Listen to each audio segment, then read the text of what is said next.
실제로 이제 화병이 의심이 가서 또 몸이 아파서 병원에 가게 되면 어떤 검사로 진단을 받게 됩니까?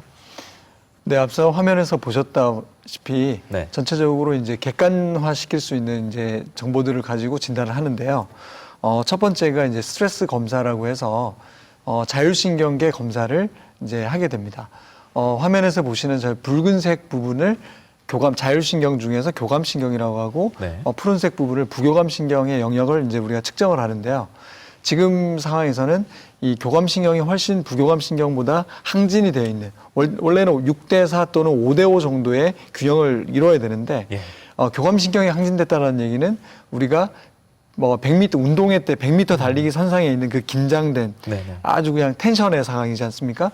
그 상황이 좀 과해서 뭔가 이 우라가 차 있는 그런 상황을 제가 이제 확인할 수가 있겠고, 그리고 이제 두 번째로 보시면 신경손상 감각 통증 검사, 신경손상 감각 검사라고 해서 그 통증의 정도를 객관화시키는 수치로 객관화시키게 됩니다. 저기서 보시는 오른쪽에 663점이 그 통증의 수치로 지금 기록이 되고 치료를 할 때마다 저희가 일정 기간에 걸쳐서 그 수치를 피드백하게 됩니다. 그리고 세 번째가 체열 진단 검사라고 아까 보셨던 부분이 있는데 저 부분은 항상 혈액이 몰리는 곳에 이렇게 붉게 나타나고 혈액이 덜 몰리고 차가운 곳은 저 푸르게 나타나는데요.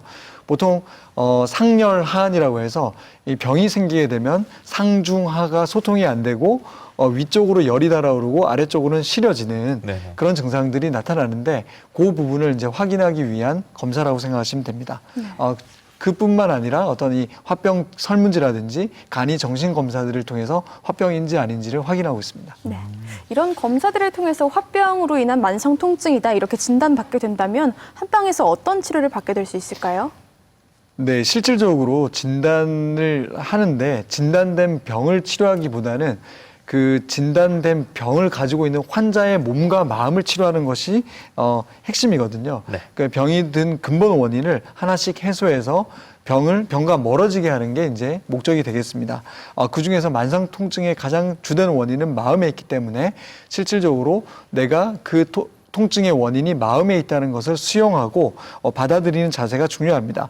그리고 근본 원인들을 하나씩 체크하면서 약침 치료를 했을 때 나타나는 효과를 환자와 함께 소통을 하면서 그 원인들을 하나씩 알려주는 건데요.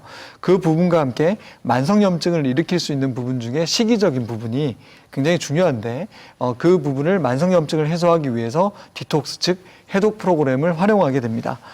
그리고 구조적인 불균형을 해소해야 되는데 방금 화면에 보신 바와 같이 근육과 구조를 불균형을 해소하기 위해서 도수 치료를 할 수가 있겠고, 그리고 경추 2번 특히 축추라고 하는 부분이 무너지면 전체적인 이 척추가 얼라이먼트가 무너지기 때문에 네. 경추 2번인 축추를 교정하는 것이 이 구조적인 불균형을 해소하는 가장 중요한 방법이라 할 수 있습니다. 네. 뭐 이런 척추 정렬도 굉장히 중요하겠습니다. 왜냐하면 이렇지 않다면 불편해서 불면증으로도 이어질 수도 있는 거잖아요. 네, 그래서 앞서 사례자의 같은 경우에도 수면장애로 고생을 했고, 그래서 화병으로 나타날 수 있는 불면증과 우리가 뭐 흔히 알고 있는 불면증, 여기 분명 차이가 있을 것 같아요. 증상의 차이도 있을 거고요. 네, 불면증의 원인은 꽤 다양한데요. 보통 우리가 신경 안정제라든지 수면 유도제 등을 이제 불면증 하면 이제 약만을 떠올리게 되지만 네.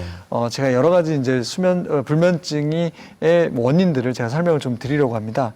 첫째가 이제 불안과 분노. 그죠? 분노 예. 그리고 풀리지 않는 나의 어떤 걱정거리 등이 마음이 불편해서 발생하는 경우가 있겠고요.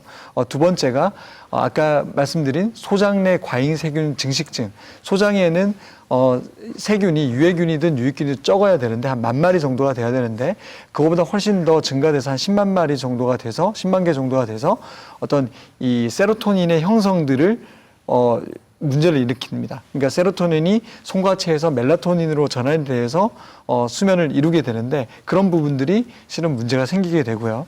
그리고 코골이나 수면 무호흡증, 입을 벌리게 되는 경우, 그리고 이를 악무는 경우도 수면을 방해하는 중간에 각성이 될 수 있는 원인이 됩니다. 그리고 네 번째가 장내 유해균이 그 주변에 있는 장기들, 특히 방광이나 아니면 전립선 등의 염증을 일으키기가 쉬운데 그런 걸로 인해서 야간에 소변을 보는 그런 이유들도 하나의 불면증의 원인이 될 수 있습니다.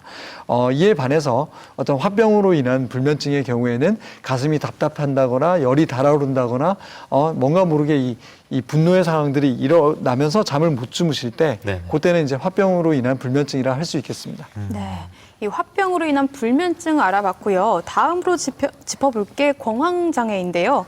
요즘 자주 들어보는 단어인데 이게 어떤 질환인지는 잘 모르겠더라고요. 어떤 질환일까요? 네, 패닉이라고 해서 공황 상태를 패닉이라고 얘기를 합니다. 네. 어린 새가 알에서 갓 깨어나서 부화가 된 다음에 처음으로 이제 비행을 시도할 때 그 상황과 이제 유사한데요. 실질적으로 이제 불안장애의 일종으로 패닉 컨디션, 공황 상태, 그리고 패닉 어택, 공황 발작, 그리고 패닉 디스오더라고 하는 공황 장애로 이렇게 분류가 될 수 있는데요. 실제로 한방병원에 내원하시는 분들에서는 어떤 공황 장애보다는 공황 발작을 한 번씩 경험한 어떤 공황 상태에 있는 경우가 굉장히 많습니다. 그래서 이 만성 스트레스에 의해서 어떤 이 몸이 탈진되었다고 할까요? 몸과 마음이 탈진되었는데 이 만성 스트레스, 화병, 우울증, 역류성 식도염, 공황장애로 이어지는 이런 기전에 의해서 종합적인 기전에 의해서 이 공황장애가 잘 나타나게 됩니다. 네, 그러니까 뭔가 심신이 완전히 지쳐 있을 때 이런 공황장애가 나타날 수 있는데 뭐 연예인들도 보면 어디 갇히는 곳에 있는 게 두렵다 네, 이런 말 맞습니다. 많이 하잖아요. 그러니까 공황장애 내가 많이 겪고 있다면 어떻게 판단할 수 있을까요?